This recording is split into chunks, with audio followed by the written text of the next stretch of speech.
we're back with another episode of Dog Football Weekly. Here are your hosts, Reed Black and Russ Hiley. Episode 30 today. Russ, how are we feeling right now? Feeling pretty good. Let's just jump right into it, Russ. Obviously, some news came out last night. Another arrest of a Georgia football player this spring. Rising freshman Samuel Impemba arrested going speeding. So reckless driving. Driving. What's new with the program? Another arrest. Russ, what are your thoughts? Initial reactions. What are you thinking? You know, I caught myself going a little over the speed limit the other day, and I looked at my dad and I said, you know what? I might as well be a Georgia football player right now, you know? I mean, that's how it feels with all this speeding crap. I mean, you ain't got to go super fast. You can go 9 over. They probably won't pull you over for going 9 over. You know, I read this thing what a cop said the other day. They said, you going 9, you're fine. If you going 10, you're mine. That's pretty good. That's what the problem is he's going a lot. The players are going like 30, 40. 50. 50. Some cases. So, obviously, this just keeps looking bad on the program. I mean, how many arrests have we had this offseason, it feels like? It feels like every other day there's a new player, there's a new story, there's a new issue out there. And it's becoming exhausting, really. Well, you got these guys who are 5-star athletes, you know, coming into the program, and they have this big head, and they got all this money from the NIL, and they're coming through, and they think they're invincible. So they're going 50 in their, you know, Hellcat that they just got from the NIL, and it's not looking good for the program. But in their defense, who blames them? Because all they've been told all their lives is, you know, you're so great, you're this, you're that, you're going to the NFL, you're going to make millions, you're going to create generational wealth.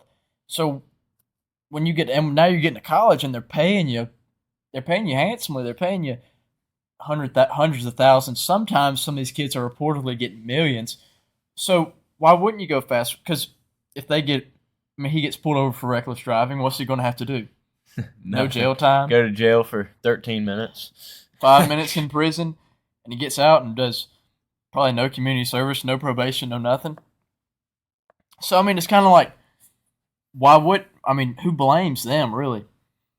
Yeah, I agree. That's you can't tell a kid that's been told his whole life that he's this and that to not do something that they want to do. They're going to do it regardless. So, well, and I've seen a lot of stuff recently, like, this wouldn't happen on Mark Richt's team. This wouldn't happen. Well, the problem is that Mark Richt's kids, his athletes, his players, his men, rather, they weren't getting hundreds of thousands of dollars in a brand new vehicle when they came to Athens. They came to Athens to play football. Now, yes, some of them most likely did get paid some sort of funds, or maybe one or two got a vehicle, but for the most part, I mean, they were just there to play football, and if they had a car, they had a car. If they didn't, they didn't. But really, it all revolved around football. Now it's, okay, you got football, but you got this, you got that, you got to do this, you got to do that, you got to do this. And there's so much more. I mean, the coaches are just losing control, really. Yeah. It's almost in a sense that, you know, the money and the cars and stuff is greater than the football right now. To me,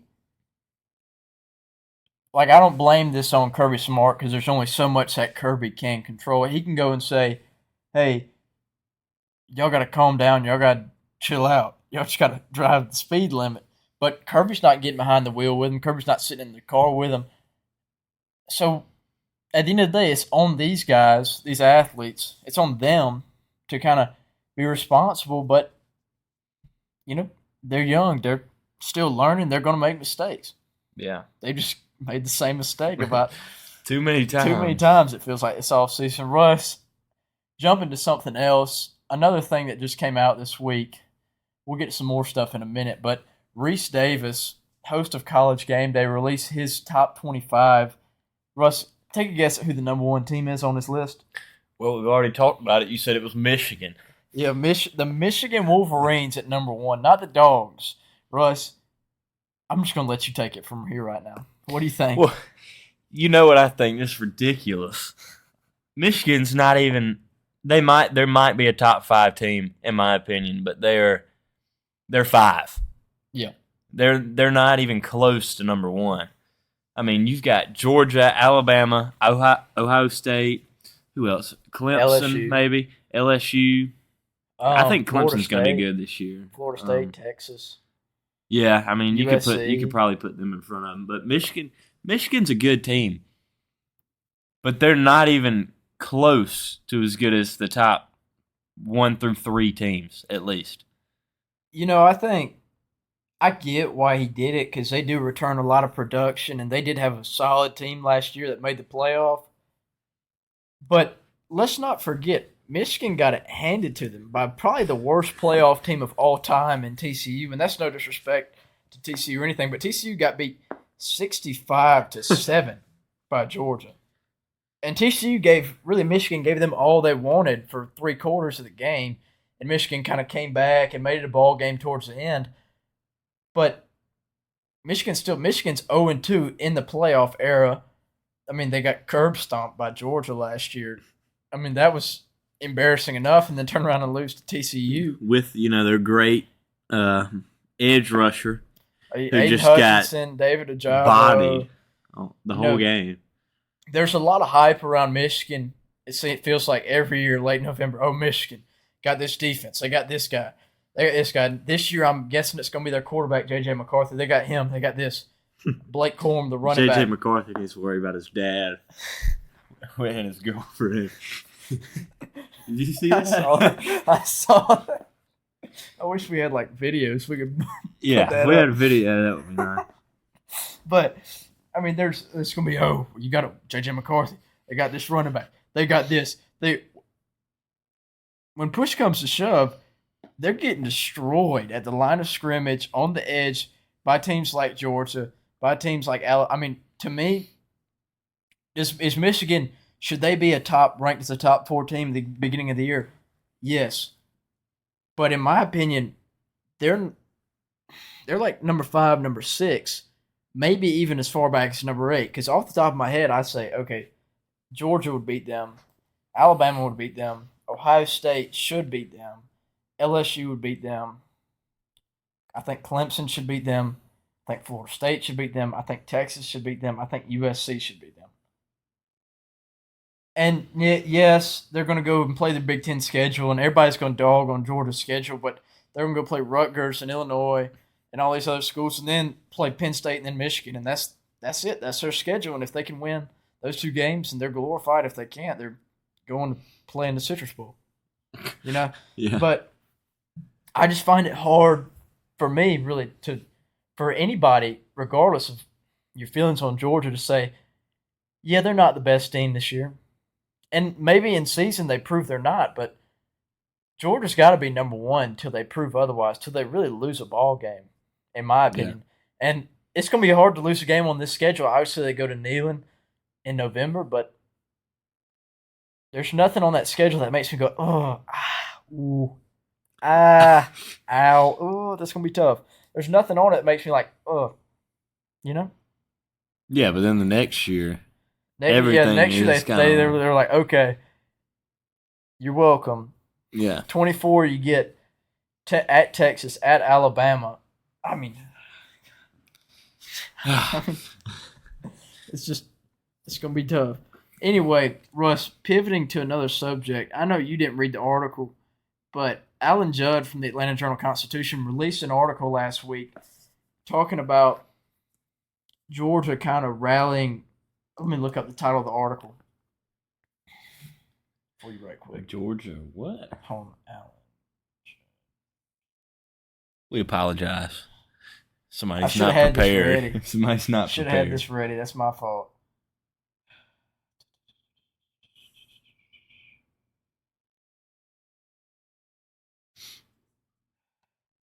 The title of the article is UGA Football Program Rallies When Players Accused of Abusing Women. And that's the title of the article. The article's it's been controversial on Twitter and on Instagram, and there's a lot of people defending Kirby, attacking Kirby. But Kirby's really getting all of the blame for this The article talks about two situations, really. Adam Anderson, who we all know played in 2021, was a consensus, Man, he would was be a gonna be good. consensus NFL top 15, top 20 pick in the draft. Obviously, he was accused of rape, kicked off the team. That was the end of that. And then the other story is about a recruit, Jamal Jarrett, now a freshman at Georgia, and an incident on his official visit to Georgia when he was 16.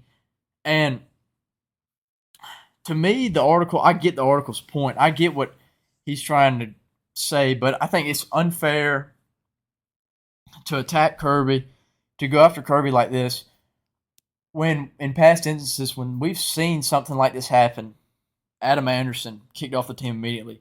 Let's look back to 2020, I guess it was early 2019, Jeremiah Holloman, leading receiver on your 2018 team. He has a domestic violence, abuse. He has one of those issues, immediately kicked off the team. And that hurt that team. You know, this isn't, people are saying, oh, Kirby's sacrificing his morals. He's sacrificing everything just to win. He's sacrificing all this. I think that's really unfair to go after him like that when in past instances he's shown that, hey, you know, he'll make that sacrifice of maybe winning or losing a couple games, but doing the right thing. And obviously, you know, everybody has their mixed opinions on what should happen to the freshman. And, you know, that's everybody's opinion. The charges were dropped. He's now at Georgia, and I think everybody's moving on from it, but I just think it's just it's a messy situation. And it really seems like, to me, Russ, I don't know about you, but it seems like this team and Kirby Smart, this whole offseason, they've really got themselves in kind of dug a hole for themselves almost, just kind of burying themselves, you know, because there's so much talent and there's so much. I mean, if this team should win 3 championships in a row, and that's the truth, I think that they can. I think it's possible, and I think it should happen. But to me, it feels like there's so much outside noise. There's so much going on outside the program. There's so many extracurricular kind of non-essential things that are happening that are just going to wreck this team. Yeah, I agree. But also, I think Kirby knows how to handle these things and he knows how to rally a team. Obviously, he is very good at being a leader. Mm-hmm. And I think he's going to handle everything the right way. And this football team is going to be good coming this fall. But you also have situations that weren't handled right, in my opinion, like Brandon Miller, you know, at Alabama. We talked for a while on here about that, but that was ridiculous. And he's playing in the NBA now, which is crazy to me because he should be in jail. There's definitely a problem as far as you look at athletes or famous people, and a lot of these guys are, you know, and they're getting off the hook, and it's not their fault that they're getting off the hook. It's kind of just how the system's been set up. And I think I think Kirby will have this team ready. I think this team will win a lot of football games, but I don't know how. I mean, you look at that Alabama basketball team, Russ, they looked unbeatable. Yeah. All season. Win the SEC. They go into the Sweet 16. They've blown out 2 teams already in the tournament. And then San Diego State just hands it to them. And people are going to say, well, San Diego State's a good team. Sure. But also, San Diego State Alabama had this outside noise. You know, everywhere Brandon Miller went, it was just Brandon Miller. What's going on, Brandon Miller? Brandon Miller situation. What's new? What's this? What's that? And it's just it gets exhausting. And it's going to wear on a program. It's going to wear on a team if they keep having these issues. And I'm not saying this team's going 8-4. I'm not saying they're going 7-5, 9-3, 10-2, 11-1. I'm saying that they need to straighten out all these little wrinkles and all these issues that they have right now, or it is going to hurt the team not only emotionally, but also on the win-loss record. And it's going to make this team look it's going to make the season a disappointing season. I'll put it that way. Yeah, but a little flip of the script here. The Atlanta Braves, they're having a great season. They're 8 All-Stars. How about that, huh? 8 All-Stars. That's crazy to me. I went to a game the other day. The first 2 innings, there was 5 homers. all right where I was sitting pretty much. I was in the outfield and left field. You catch any? No, I almost did. It was close, dude. I'm telling you. But just to go see that team play was unbelievable. I mean, they've got a full lineup. Everybody can hit. Everybody hits homers. I mean, that's what they're about right now is homers. Seems like every time I look, they're hitting another home run. They have pitchers who can go deep into games. They're not walking too many people. I mean, they're putting themselves in good situations and they're winning ball games. And they're the number one team in the MLB right now.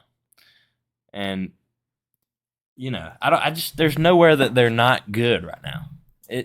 It may be kind of scary because they're peaking right now. Hopefully they'll stay up through the, you know. About what you said about peaking, I thought about that over the weekend. I was like, man, this team is loaded. And I looked through the All-Star lineup, and then I see you got Bryce Elder, a rookie. He's in the All-Star game. Spencer Strider, a year 2 guy in the All-Star game. And I was like, Russ, Max Fried, he's been out all year. I mean, you're going to get your ace, your Cy Young candidate back.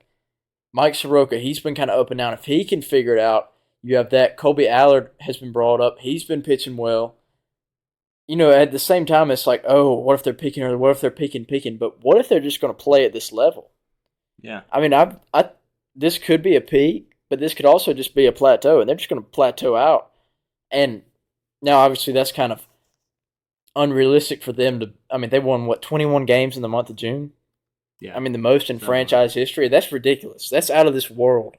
And it seems like every week they're like, oh, they've won 7 in a row. Oh, they've won 9 in a row. Oh, they've won 11 in a row. Oh, they've won this many in a row. And it's just kind of getting ridiculous how good this team is, how good they're going to be. And I'm excited to watch them play in October. I'm excited to see the Braves hopefully back in another World Series. And I'm excited to see the Dogs gearing up for some postseason play this fall. Yeah, the Braves are just crazy right now. You've got a couple guys who weren't doing so well, like Ozuna and Michael Harris. Yeah, Michael Harris, Rosario, guys like that who just weren't hitting the ball very well. They were playing pretty good defense, I guess, but you know, you got those guys playing really well, and you've got 2 elite catchers on your team who have combined for like 22 home runs or something. Sean Murphy's the best catcher in baseball. Yeah, and then you have Darno, who you can DH or he can catch. Throw in the lineup. Yeah, well, I mean, wherever you need to go because he can hit. I mean, he's good. Mm-hmm. You know, it's crazy seeing a team this good. They're comparing them to all these teams, and hopefully it doesn't go to their head and they keep playing baseball. You know, but you think about Michael Harris and a guy like Orlando Arcia. Everybody, you know, Michael Harris started the year batting in the 100s. You know, struggled.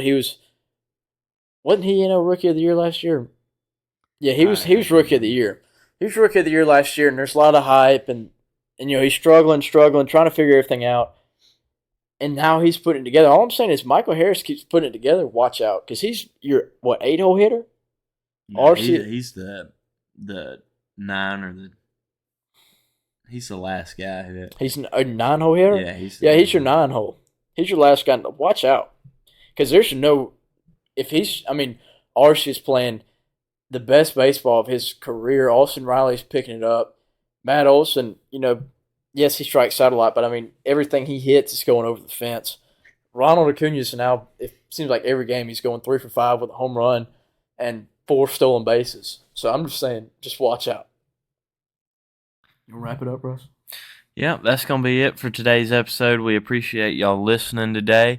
We've got a big interview coming up on Monday. House and Home Journal, Monday, 2 o'clock. You know, we appreciate them reaching out to us, and we'll see y'all in the next episode.